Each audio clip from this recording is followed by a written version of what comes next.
नमस्कार मित्रों, अतुल आश्रम में अतुल आपका स्वागत करता है। मैं बहुत बार उस प्राणी के बारे में सोचता हूँ जिसे दुनिया में बाप कहा जाता है, पिता।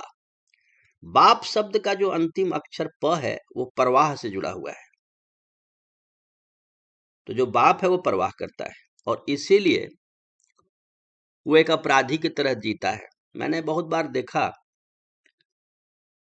गर्मी लग रही है तो लोगों ने मुंह लटका लिया, मतलब उसके लिए बाप जिम्मेवार है।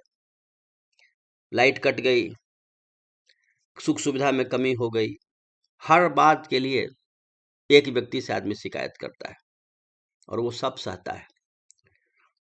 सबसे तो मजे की बात यह है कि कोई गाड़ी ड्राइव कर रहा हो, गाड़ी में 5 लोग बैठे हों और देश की जैसी भी व्यवस्था है, सड़क खराब है, सड़क पर पानी लग गया, सड़क टूटा हुआ है, तो ट्रैफिक बहुत लंबा हो गया, 8-10 किलोमीटर का ट्रैफिक है और अब उस जाम में फंसे हुए हैं।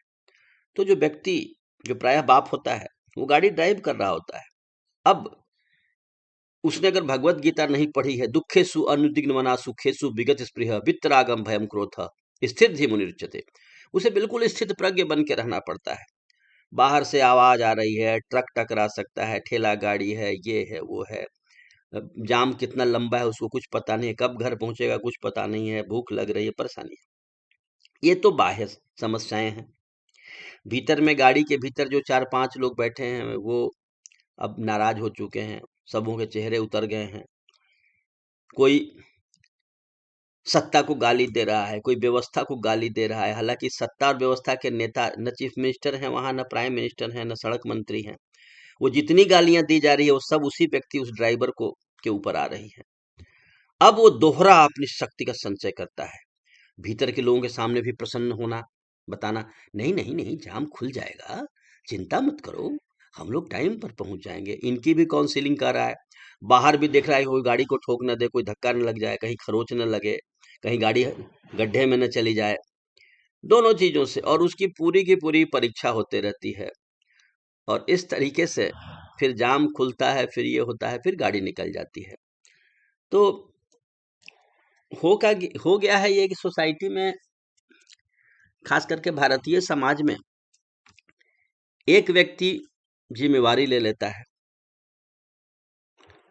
और बाकी के सब लोग उसके ऊपर लद जाते हैं और उसके बाद क्या होता है कि हर बात के लिए उसे दोषी ठहराया जाता है। लेकिन सभी संस्कृतियों में ऐसा नहीं है।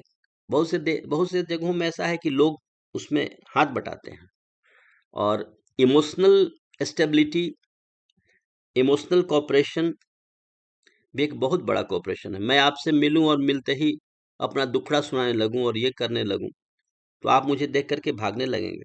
दे are called energy shapers, energy को शैप कर लिया। लेकिन अगर आपके आसपास इर्द गिर्द लोग प्रसन्न हैं, कंट्रीब्यूटिव मोड में हैं, तो आपकी ऊर्जा भी कई गुना बढ़ जाती है। तो इस तरह के अनुभवों के दौर से जब आप गुजरते हैं, तब आप कितने स्थित प्रज्ञ बन पाए हैं इसकी आपकी पूरी परीक्षा होती है। आपने कितना मनन किया है गीता का, कितना मानस का, ऐसा हुआ है। और ध्यान रखने की बात यही है कि ऐसी स्थिति में, क्योंकि जो महानगरी में रह रहा है वो ड्राइव करता है और वो बहुत बड़े बड़े सवेरे 8:30 के बाद जाम लगता है सड़कों पर। तो ऐसी स्थिति में माइंड की स्टेबिलिटी बहुत जरूरी होती है और इसी स्थिति में आंतरिक जप की आवश्यकता पड़ती है। धन्यवाद। जय श्री राम, जय भारत, जय जगत।